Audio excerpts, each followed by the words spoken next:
Oh, so episode 4 and episode 5 in Harm's Way and the Metal Clan weren't so much of a doozy as I thought they were gonna be, but it's still a doozy. I mean, every episode is a doozy. Why am I saying doozy so much? Anyway, let's get started. Episode 4 in Harm's Way. We are still in Ba Sing Se, where the gang has finally found out where the airbenders are being held within the Earth Kingdom.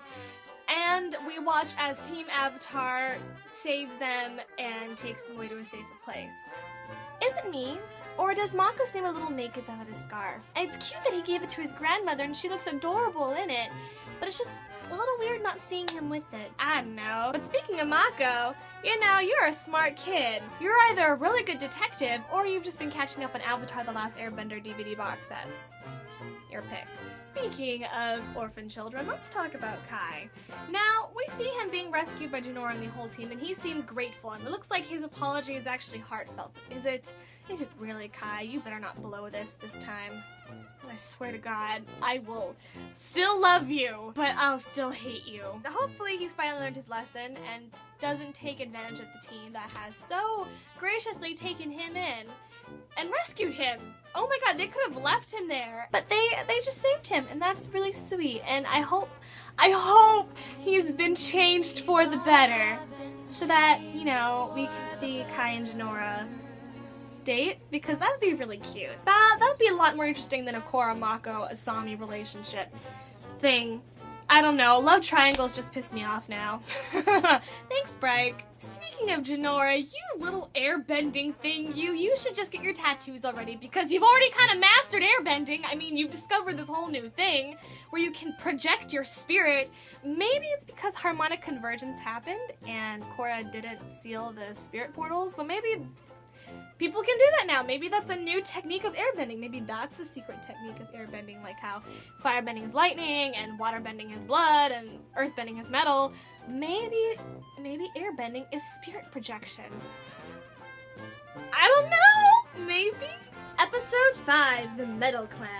This is interesting. I was looking forward to some Lin backstory and to find out that, you know, what happened to Lin's family? Why is Lin all by herself? Why doesn't she have a father? Why doesn't she have her mother Toph around? We all think that Toph's dead.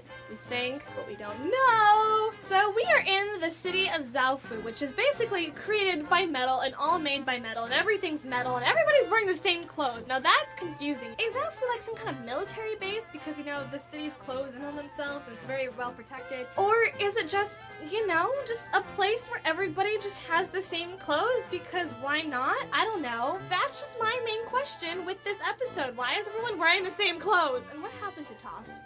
Who are their fathers? Who are Su-Yin and Lin's fathers? Speaking of Su-Lin, this is a new character we are introduced to. Su-Lin is Lin's younger half-sister. Same mother, different dad. Who are you?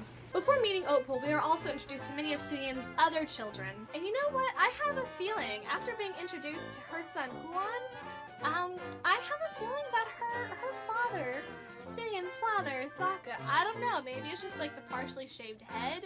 The hipster look to him that looks kind of like Sokka, but he looks like Sokka, so I have no idea what to think. Because I don't know. You never know. I just think he looks like Sokka. So, like, my name's Zero, and I basically just discovered that I have airbending abilities like 2 weeks ago. So, I came here for a training. Yeah, you know, everybody believes you, Euro, because you know what? You just go in there, acting like you're a beginner, and you do all these really, like, impressive tricks. So, you know, you're just a little bull right now, Euro. You can't even fool Kaya. And speaking of Kaya, oh my gosh, I want to see more of this fighting from her. I want to see her kick some ass. That's what I want. I don't want this motherly thing. I want her to, like, beat the crap out of somebody and show her who's boss. I mean, this part... I need some help!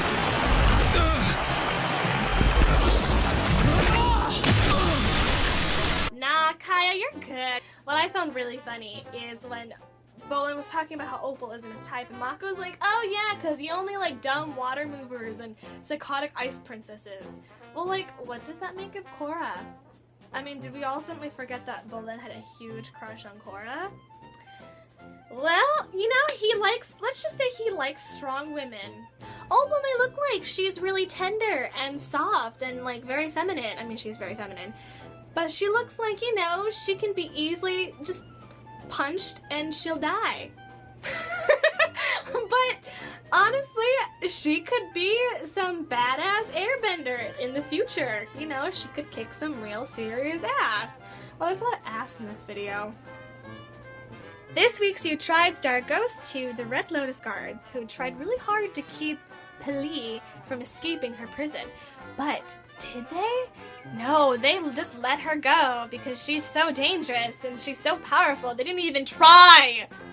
Anyway, there you go. You Tried star goes to them. All right. This week is a little different because this week's Jerk of the Week goes to Korra. Now, what she said at the very end of episode 5, The Metal Clan, to Lin might be true. Lin might be a cold, lonely, bitter woman. But that doesn't mean that Korra can just say it outright. I mean, that is her character. She is blunt, and she does say things right there and then that she may regret later on. But that's just mean, Korra. You don't know Lin's background. All you know is Su Yin's part of the story. Every story has 2 different parts. And, you know, you should hear both of them out before judging somebody. So that's the end of it. Well, for this week anyway. I hope you guys enjoyed these past 2 episodes, and I hope you'll enjoy tomorrow's episode. Episodes 6 and 7. That's actually, I'm really looking forward to that. Anyway, I'll see you guys next week for another video. Bye!